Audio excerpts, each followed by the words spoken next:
Hello everyone.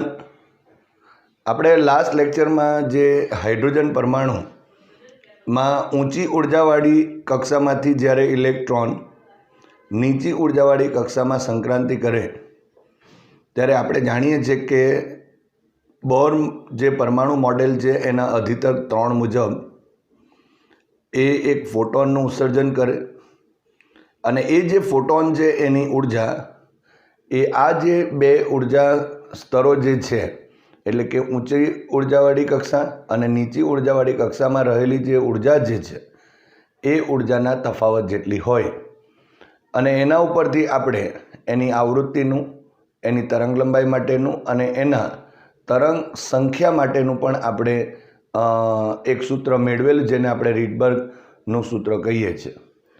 અહીંયા એ જે સૂત્ર હતું એનો જ ઉપયોગ આપણે કરીશું.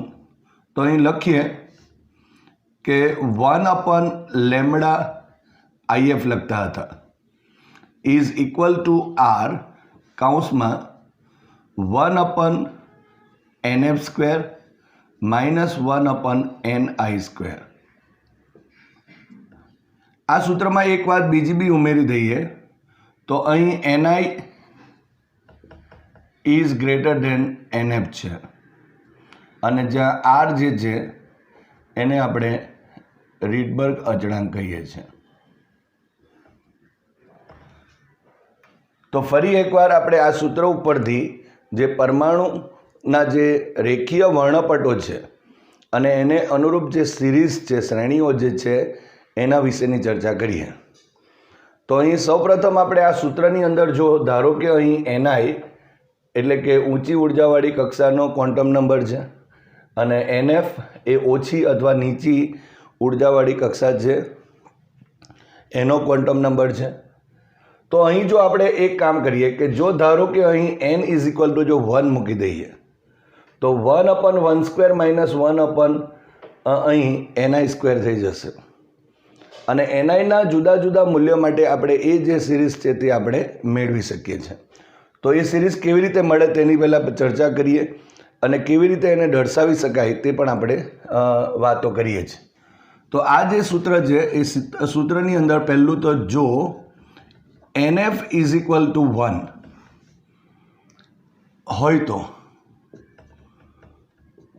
અહીં આપણા પાસે જે સૂત્ર મળશે એ 1/λ IF ઇઝ ઇક્વલ ટુ અહીં R કૌંસમાં 1/1² માઇનસ 1/NI² થશે.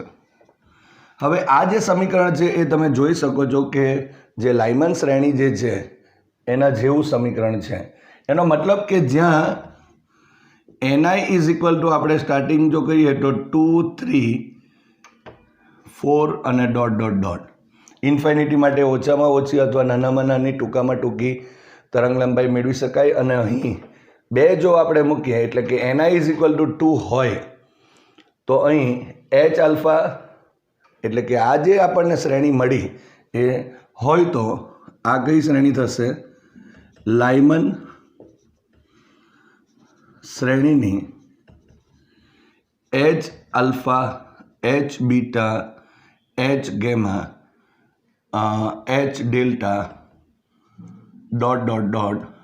રેખાઓ મળે.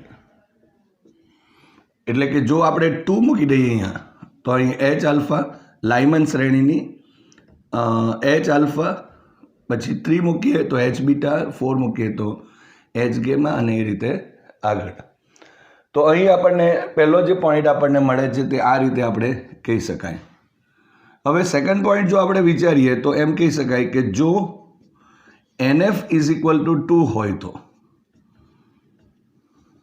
તો એ જ રીતે આપણે લખીએ 1/λ IF ઇઝ ઇક્વલ ટુ અહીં R કૌંસમાં 1/2² થશે માઇનસ 1/ અહીં NI², જ્યાં NI is equal two 3, 4, 5, 6 ...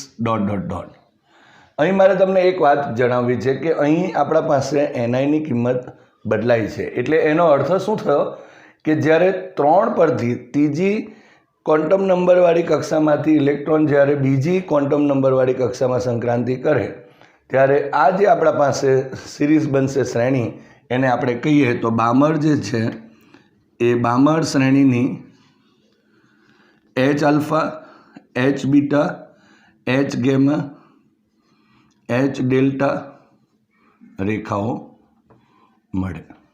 dot dot dot. તો અહીં પણ એ જ રીતે આપણે વાત કરી શકાય કે ત્રીજી કક્ષામાંથી જ્યારે બીજી કક્ષામાં સંક્રાંતિ કરે ત્યારે એચ આલ્ફા, ચોથામાંથી બીજામાં કરશે ત્યારે એચ બીટા, પાંચમામાંથી બીજામાં કરશે ત્યારે એચ ગેમા. આમાં પણ એ જ રીતે વાત થાય કે બીજી કક્ષામાંથી પહેલી કક્ષામાં કરશે તો એચ આલ્ફા, ત્રીજામાંથી જો પહેલી કક્ષામાં કરશે તો એચ બીટા, અને એ રીતે કન્ટિન્યુ આપણે વાત કરી શકીએ. ચાલો ત્રીજી વાત આપણે કરીએ. ત્રીજો પોઈન્ટ, જો આપણે NF = 3 હોય તો અહીં સૂત્ર શું થશે? 1/λIF = R કૌંસમાં 1/3² અને -1/NI², જ્યાં NI = અહીં 3 છે તો અહીં રનિંગ ફ્રોમ 4, 5 અને 6 ડોટ ડોટ ડોટ. તો અહીં પણ લખી શકાય છે આ કઈ સિરીઝ થશે તો પાસ્ચન શ્રેણીની H alpha, H beta, H gamma dot dot dot રેખાઓ મળે. ચાલો અહીં તમે જોઈ શકો છો કે ચોથી કક્ષામાંથી જ્યારે ત્રીજી કક્ષામાં સંક્રાંતિ થાય તો ત્યારે આપણા પાસે ચોથામાંથી ત્રીજામાં મળે ત્યારે આપણે પાસ્ચન શ્રેણી જે છે તેની એચ આલ્ફા રેખા મળશે. એ જ રીતે 5 પરથી 3 પર સંક્રાંતિ થશે તો એચ બીટા, અને એ જ રીતે આગળ આપણે લઈ શકીએ. નેક્સ્ટ,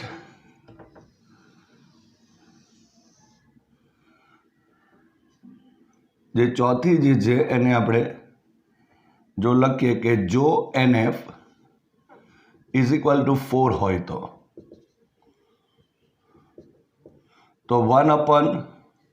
1/λIF = R કૌંસમાં 1/N, Nની જગ્યાએ NFની જગ્યાએ 4 લખી દઈએ એટલે 4² - 1/NI², જ્યાં NI = 5, 6, 7 ડોટ ડોટ ડોટ. તો અહીં પણ આપણે એક વાત કહી શકાય કે હવે 5મી કક્ષામાંથી ચોથી કક્ષામાં જ્યારે સંક્રાંતિ થાય ત્યારે અહીં જે સિરીઝ છે એને આપણે બ્રેકેટ કહીએ છીએ. શ્રેણીની H alpha, H beta, H gamma dot dot dot રેખાઓ મળે. એટલે કે 5માં આપણે 1-2 વાતો કરીએ તો અહીં 5મી કક્ષામાંથી જ્યારે ચોથી કક્ષામાં સંક્રાંતિ થાય તો ત્યારે બ્રેકેટ શ્રેણી છે તેની એચ આલ્ફા રેખા મળે. એને અનુરૂપ તરંગ લંબાઈ, એને અનુરૂપ આપણે તરંગ સંખ્યા મેળવી શકાય, એને અનુરૂપ આવૃત્તિ પણ આપણે મેળવી શકીએ.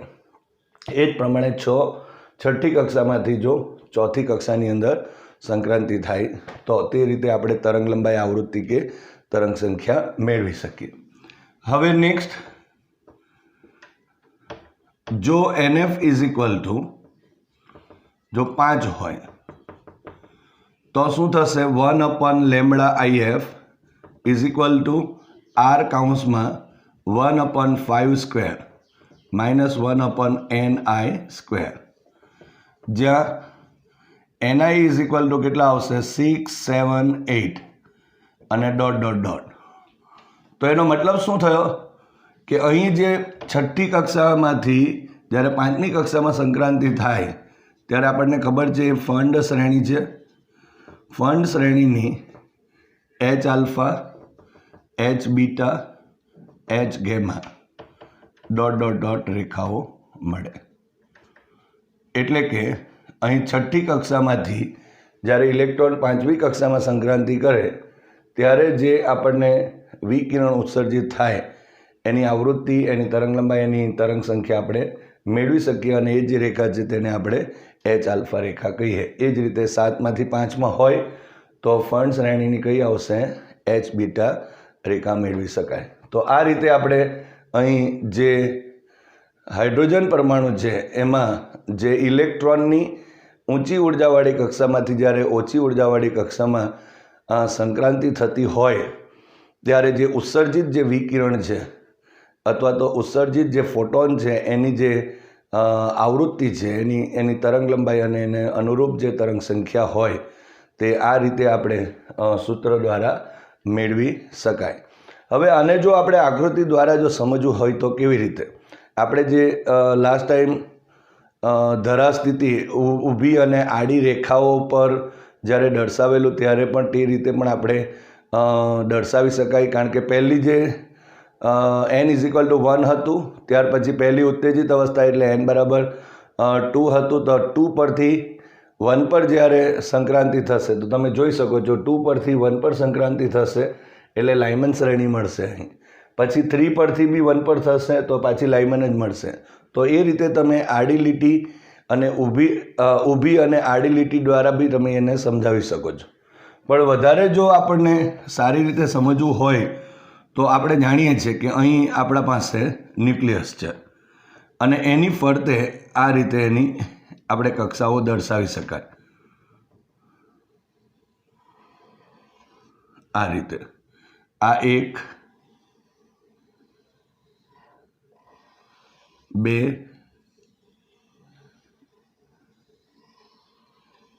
3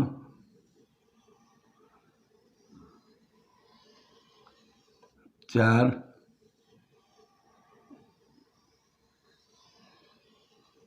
5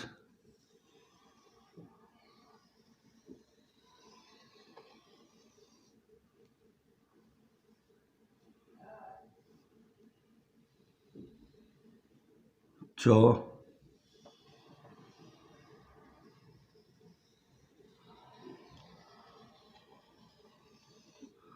આ રીતે આપણે 7 બતાવી દઈએ.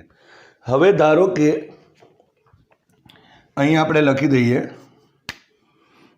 n=1, n=2, n=3, n=4, n=5, n=6, n=7. Okay, ચાલો હવે આ જે બધી કક્ષાઓ જે છે તેમાં ન્યુક્લિયસ છે વચ્ચે. હવે આ પહેલી કક્ષા છે એટલે n=1 છે. હવે અહીંયા જો પહેલાં આપણે આ 2 પરથી જો 1 પર જો સંક્રાંતિ થાય એટલે આ રીતે બતાવી શકાય. ત્યાર પછી અહીં 3 પરથી આ જો આપણે 1 પર સંક્રાંતિ થાય છે. પછી અહીં 4 પરથી આ રીતે જે બતાવેલું છે 2 પરથી 1 પર, 3 પરથી 1 પર, 4 પરથી 1 પર, તો અહીં આ રીતે બતાવી શકાય. હજુ એક બતાવવું હોય તો બતાવી શકાય. આ રીતે સંક્રાંતિ થાય તો 5 પરથી બી આપણે બતાવી શકાય કે જો ઇલેક્ટ્રોનની સંક્રાંતિ થાય તો જે ઉત્સર્જિત વિકિરણ અથવા તો જે ફોટોન છે એના માટે આ સૂત્ર દ્વારા આપણે લેમ્બડા આવૃત્તિ કે તરંગ સંખ્યા મેળવી શકાય. અને આ જે સિરીઝ છે એને આપણે અહીં લાઇમન શ્રેણી કહીશું. આ તમે જોઈ શકો છો. આ રીતે એને લાઇમન શ્રેણી કહી શકાય. ઇઝી છે. હવે આપણે જોયું કે 2 ઉપર 3 પરથી 4 પરથી 5 પરથી એ રીતે છે તો અહીં આપણે એ રીતે બતાવી દઈએ. હવે આ 2 છે તો 3 પરથી એની સંક્રાંતિ બતાવીએ, 4 પરથી સંક્રાંતિ બતાવીએ, 5 પરથી એની સંક્રાંતિ, 6 પરથી બતાવી શકાય. એ રીતે કન્ટિન્યુ આવી શકે. તો આ જે સિરીઝ છે એને આપણે બામર શ્રેણી કહીશું. તો આ રીતે સંક્રાંતિ બતાવી શકાય.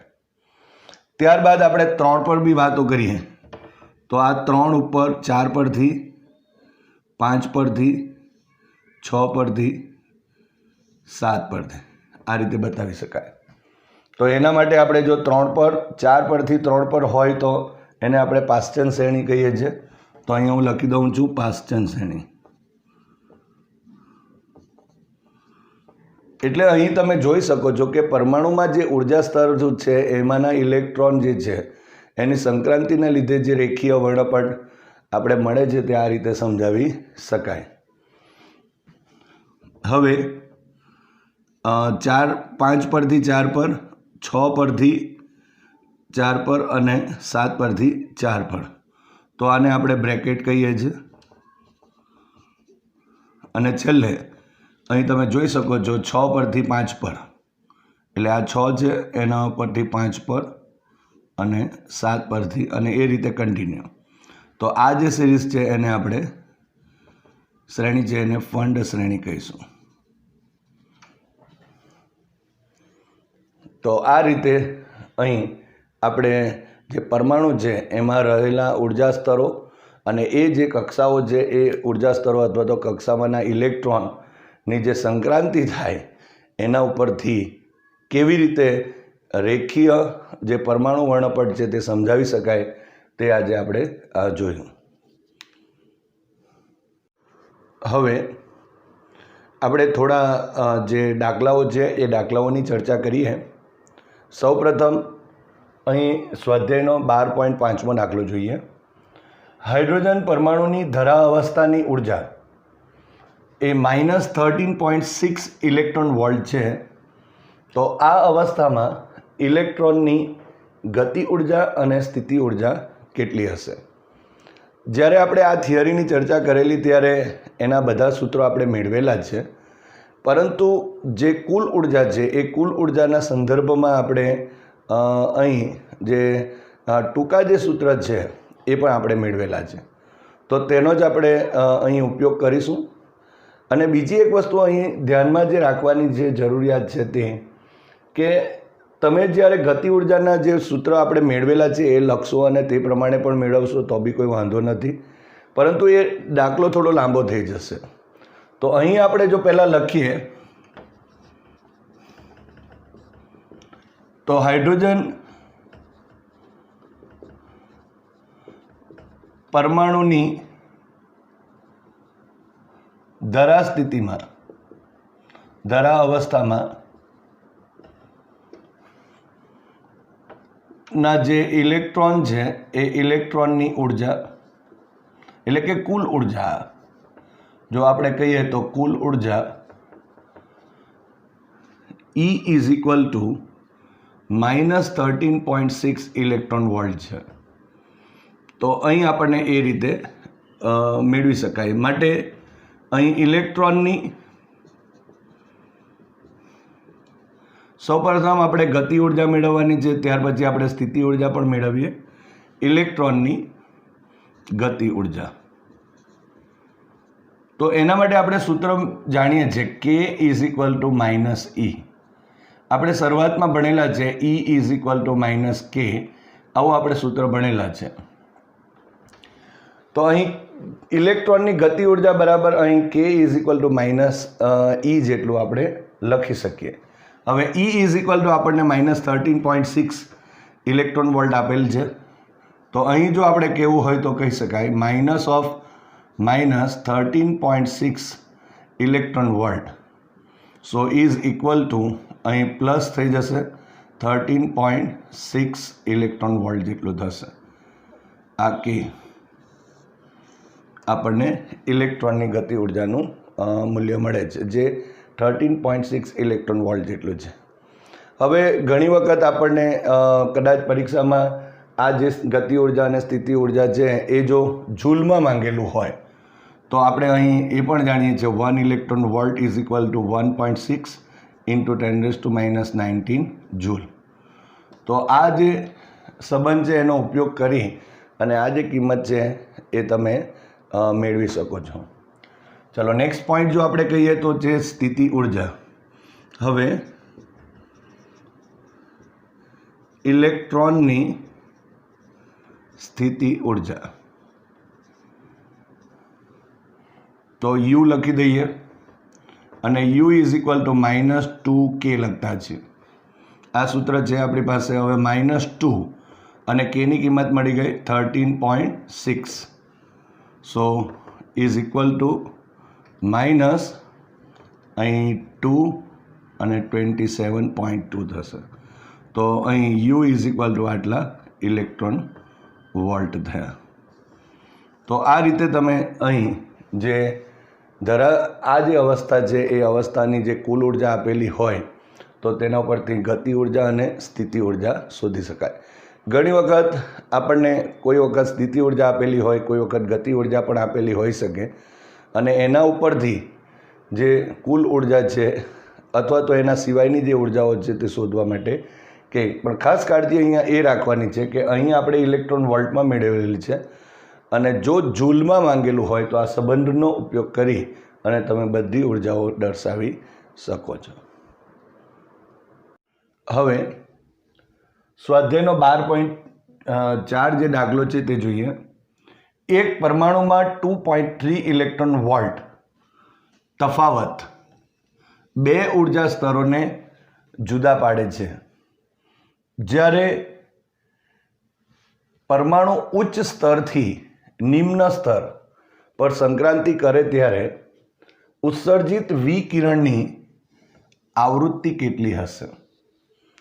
તો અહીં તમે જોઈ શકો છો કે આપણને બે ઉર્જાઓ આપેલી નથી, બે કક્ષાઓની ઉર્જાઓ નથી આપેલી, પણ બે જે કક્ષાઓની જે ઉર્જાઓ છે એના તફાવત સ્વરૂપે અહીં 2.3 ઇલેક્ટ્રોન વોલ્ટ આપેલ છે. તો સૌપ્રથમ આપણે જાણીએ છીએ કે જ્યારે આ રીતે જ્યારે ઇલેક્ટ્રોન એક ઉચ્ચ સ્તરથી નિમ્ન સ્તર ઉપર સંક્રાંતિ કરતો હોય ત્યારે એ એક ફોટોનનું ઉત્સર્જન કરે છે અને એ ફોટોનની જે ઉર્જા છે એ બંને ઉચ્ચ અને જે નિમ્ન સ્તર છે એના જે ઉર્જાના તફાવત જેટલો હોય એની ઉર્જા હોય છે. તો આપણે સૌપ્રથમ અહીં જે કહી શકીએ કે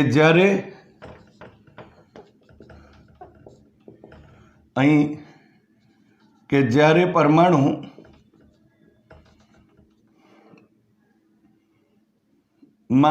પરમાણુ ઉચ્ચ સ્તરથી નિમ્ન સ્તર પર સંક્રાંતિ કરે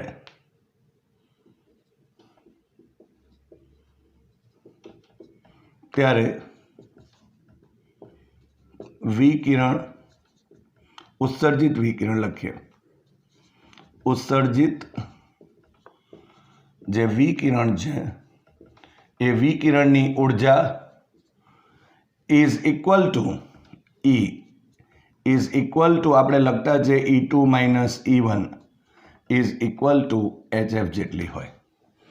અધિતર્ક નંબર 3 પણ આપણે અહીં કહી શકાય. હવે આપણને જે E આપેલ છે, અહીં જે આપેલી કિંમતો છે તે લખી દઈએ. 1 electron volt is equal two 1.6 into 10⁻⁹ joule થશે. અહીં E આપેલું છે 2.3 ઇલેક્ટ્રોન વોલ્ટ, સો 2.3 ઇન્ટુ 1.6 ઇન્ટુ 10⁻⁹ જૂલ થશે.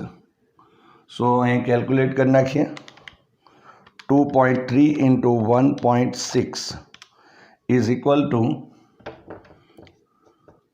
3.68 ઇન્ટુ 10⁻⁹ જૂલ થશે.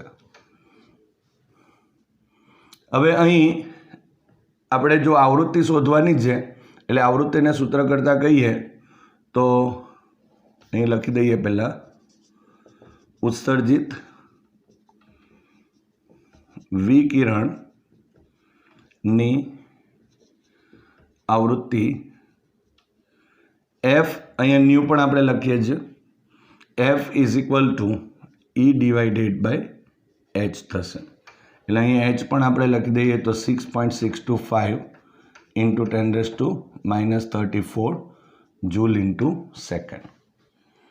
સો હવે એની કિંમત લખી દઈએ 3.68 ઇન્ટુ 10⁻⁹ અને divided by 6.625 into 10⁻34. So is equal to અહીં ઇન્ટુ 10⁻34 જે ઉપર અંશમાં જશે એટલે પ્લસ થયા એટલે 15 થયા, પ્લસ 15 થશે. સો 3.68 divided by 6.625 so is equal to 0.555 અને 4 7 આટલા મળે છે. માટે અહીં એફ ઇઝ ઇક્વલ ટુ અહીં 5.5547 ઇન્ટુ 10⁻14 આટલા હર્ટ્ઝ થશે.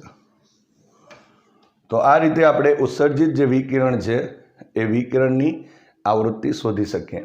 અહીં તમે આ જ દાખલાની અંદર જો આપણે વાતો કરીએ તો એની જે તરંગ લંબાઈ હોય એ પણ આપણે શોધી શકીએ. અહીં એફની જગ્યા પર આપણે c/λ લખવું પડે. એટલે એ રીતે પણ તમે એક્સ્ટ્રા જે દાખલો છે એ દાખલો કરી શકાય. હવે સ્વાધ્યાયનો 12.3 જે દાખલો છે તે જોઈએ. વર્ણપટ રેખાઓની પાશ્ચન શ્રેણીમાં ટૂંકામાં ટૂંકી કઈ તરંગ લંબાઈ હાજર છે? હવે આપણે પહેલાં તો જે પરમાણુમાં જે વર્ણપટ જે રેખાઓ છે એનું જે તરંગ લંબાઈ માટેનું સૂત્ર પહેલાં લખી દઈએ. અહીં પાશ્ચન શ્રેણી છે અને જો પાશ્ચન હોય તો આપણે જાણીએ છીએ NF = આપણે 3 લેવું પડે. અને બીજી એક વાત, ટૂંકામાં ટૂંકી તરંગ લંબાઈ માંગેલી છે અને આપણે એ પણ જાણીએ છીએ કે ટૂંકામાં ટૂંકી જો તરંગ લંબાઈ લેવી હોય તો NI = લેવું પડે. તો અહીં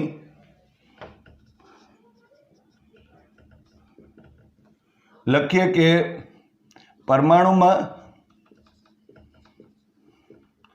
વર્ણપટ રેખાઓની તરંગ લંબાઈ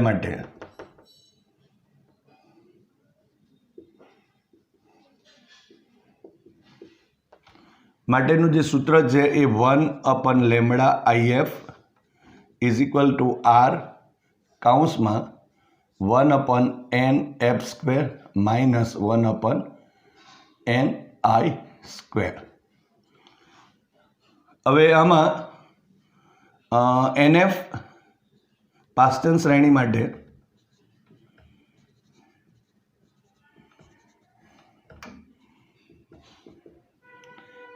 NF = 3 લેતા 1/λIF = R કૌંસમાં 1/3² - 1/NI².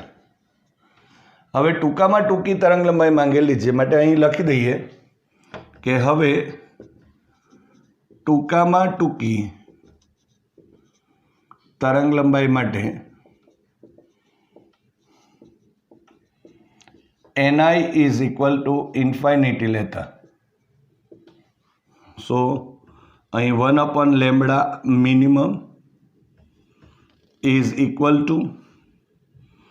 R કૌંસમાં 1/3² - 1/∞².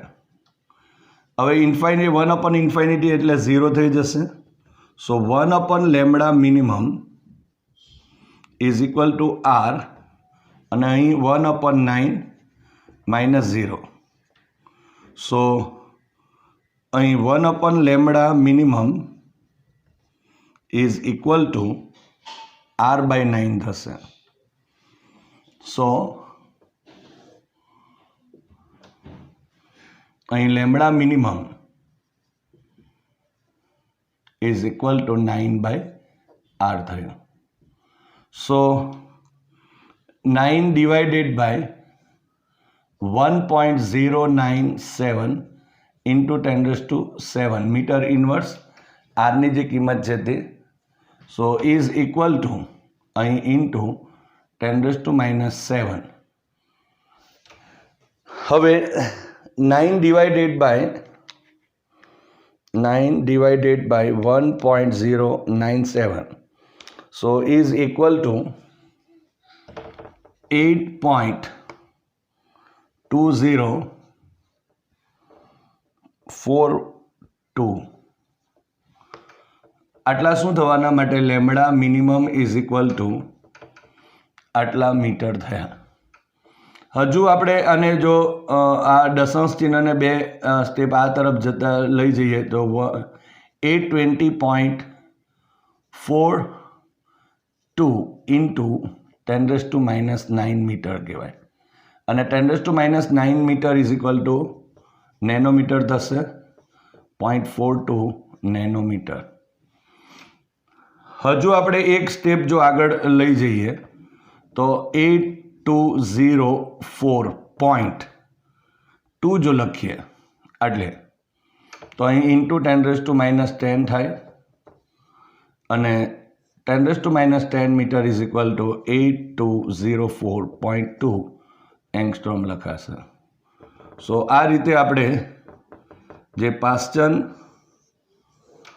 જે શ્રેણી છે વણપર રેખાઓની અંદર એમાં ટૂંકામાં ટૂંકી જે તરંગ લંબાઈ છે તે આપણે અહીં એનું જે તરંગ લંબાઈ છે એ મેળવી શકાય.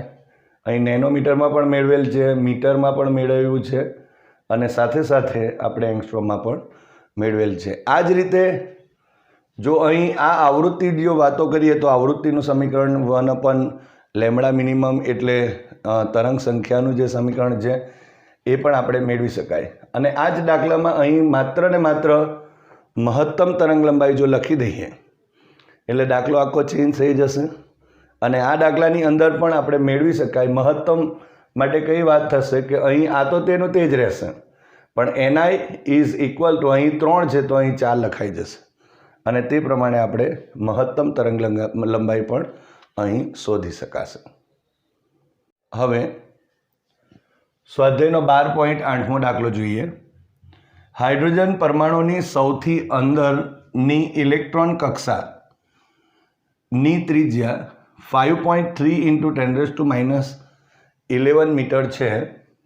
જો n ઇઝ ઇક્વલ ટુ 2 અને n ઇઝ ઇક્વલ ટુ 3 કક્ષાઓની ત્રિજ્યાઓ કેટલી હશે? હવે આપણે જ્યારે આ જે બોર જે પરમાણુ મોડેલ છે એમાં આપણે હાઇડ્રોજન પરમાણુની nમી કક્ષામાં રહેલા જે ઇલેક્ટ્રોનની જે કક્ષીય ત્રિજ્યા માટેનું સૂત્ર મેળવેલ છે. આપણે જાણીએ છીએ કે Rn is equal to n² h²ε0 divided by πm z² છે. પણ અહીં હાઇડ્રોજન પરમાણુ આપેલ છે અને એટલા માટે આપણે z ઇઝ ઇક્વલ ટુ શું લખી દઈશું? 1. તો એ જે સૂત્ર છે એ સૂત્ર પરથી આપણે બોર જે ત્રિજ્યા છે જેને આપણે R1 કહેતા અથવા એને A0 પણ કહીએ છીએ, કોઈક વાર એને R0 પણ કહેવાય છે. તો આ જે બોર ત્રિજ્યા માટેનું ઇક્વેશન મેળવેલું અને એ ઇક્વેશન પ્રમાણે અહીં આપણને n ઇઝ ઇક્વલ ટુ 1 કક્ષામાં રહેલા ઇલેક્ટ્રોનની જે કક્ષીય ત્રિજ્યા છે તે આપેલ છે. તો 5.3 ઇન્ટુ 10⁻11 મીટર એ અહીં બોર ત્રિજ્યા આપેલી છે. તો એના ઉપરથી આપણે n ઇઝ ઇક્વલ ટુ 2 અને n ઇઝ ઇક્વલ ટુ 3 જે કક્ષા છે એની ત્રિજ્યાઓ મેળવીએ.